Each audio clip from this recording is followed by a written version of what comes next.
Magandang balita para sa lahat ng mga PhilHealth members. At kung ikaw ay isang senior citizen, alam mo ba na automatic covered ka na ni PhilHealth? At bilang isang membro ni PhilHealth, may magandang balita sila para sa inyo. Magandang balita para sa lahat ng Pilipino. Mayroon ng dagdag 30% sa mga case rates packages sa lahat ng admission simula Pebrero 14, 2024. Narito ang ilan sa mga case rates ng PhilHealth.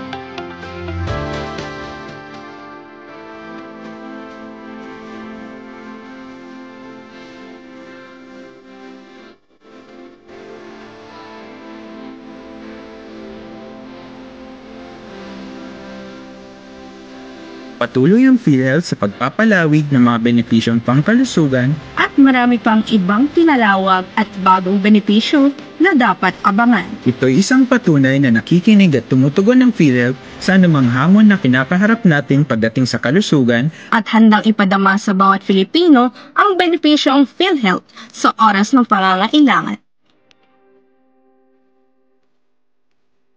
For today's video, pag-uusapan natin yung inpatient PhilHealth benefit. Ito yung pag na-hospital ka within 24 hours. Ano nga ba ang benefits na maaari mong i-apply or i-avail kay PhilHealth? Para sa detalyadong impormasyon, tara kausapin natin si Sir Raymond Acoba. Bali, let us proceed sir sa mga PhilHealth benefits na maaaring ma-avail ng mga PhilHealth members. Paano yung process? Bali, isa-isahin ko sir. First sir is yung inpatient benefits. Paano po ba to? Ano po ba yung tinatawag na inpatient benefits ni PhilHealth? Okay. Sa universal healthcare kasi sinabi na meron tayong dapat na promotive, preventive, curative, rehabilitative, and palliative. So, dun sa curative measures, dyan po pumapasok yung inpatient benefits po natin. Pag sinabi nating inpatient benefits, ang first requirement niyan ay dapat ma-confine ka for at least 24 hours sa isang PhilHealth accredited hospital. Okay? Yun po yung ibig sabihin ng inpatient, dapat ma-confine ka for at least 24 hours. No? So pag halimbawa na-confine ka na for at least 24 hours, marami hong tayong benefits no, under the inpatient benefit.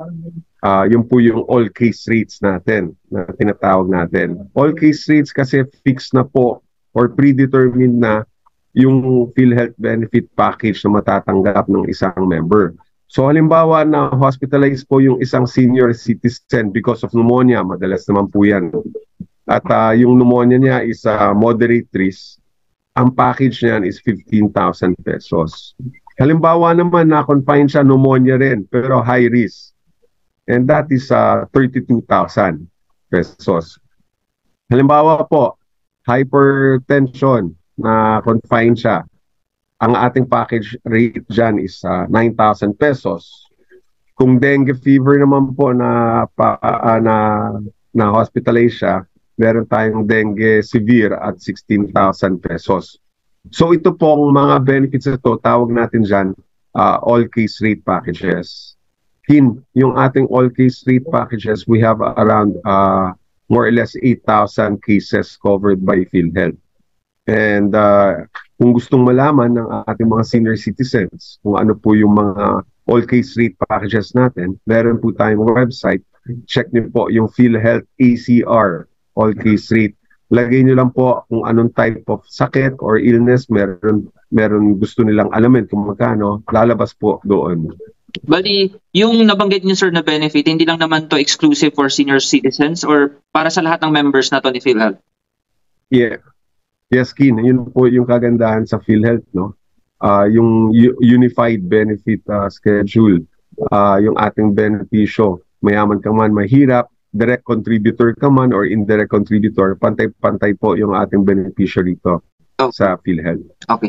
Then, linawin ko lang sir, for example, within ilang days ba per year ang pwede lang ma-avail sa benefits na to? For example, may nagkaroon na confine yung patient ng pneumonia.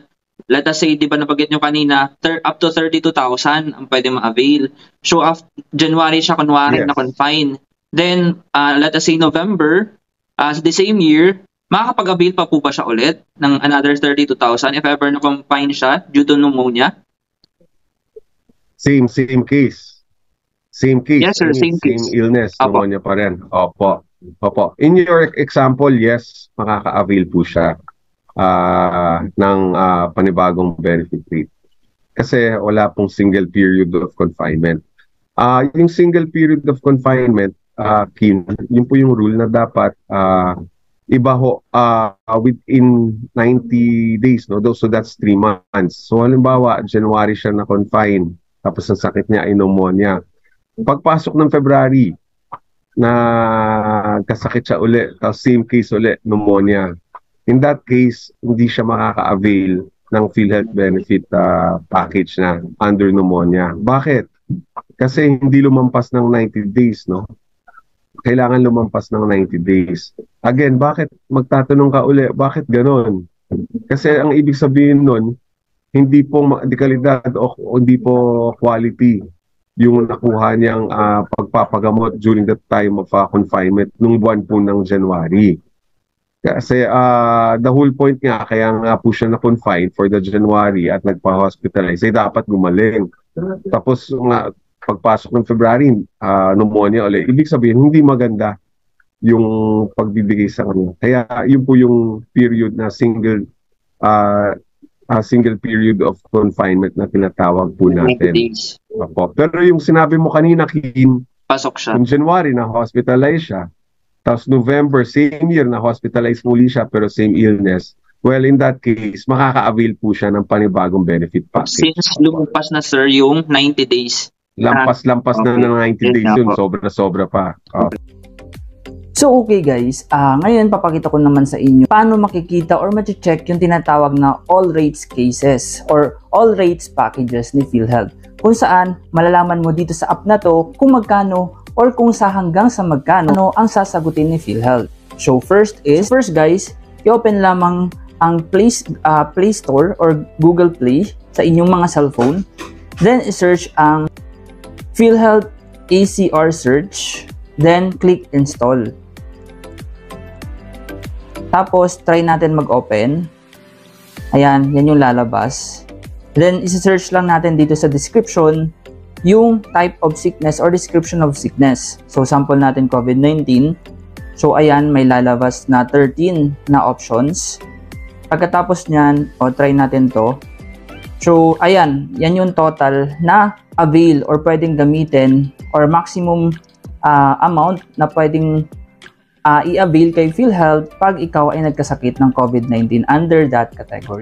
Ako po si Raymond Acoba or Simon Acoba. Ako po yung head ng Public Affairs Unit po ng PhilHealth NCR. And ang layunin po namin ay dapat lahat ng mga Filipinos, lahat po kayo ay maging members ng PhilHealth at magpa-register rin po kayo bilang isang PhilHealth Consulta Registered Beneficiary. Kasi gusto natin na bawat Pilipino ay laging malusog at mananatiling malusog po. Kaya gusto rin po natin na mapakinabangan ninyo yung inyong mga benepisyo po mula po sa PhilHealth. Kaya makinig lang po kayo dito sa Biyahe ni Kim para malaman niyo po ang mga updates patungkol po sa universal health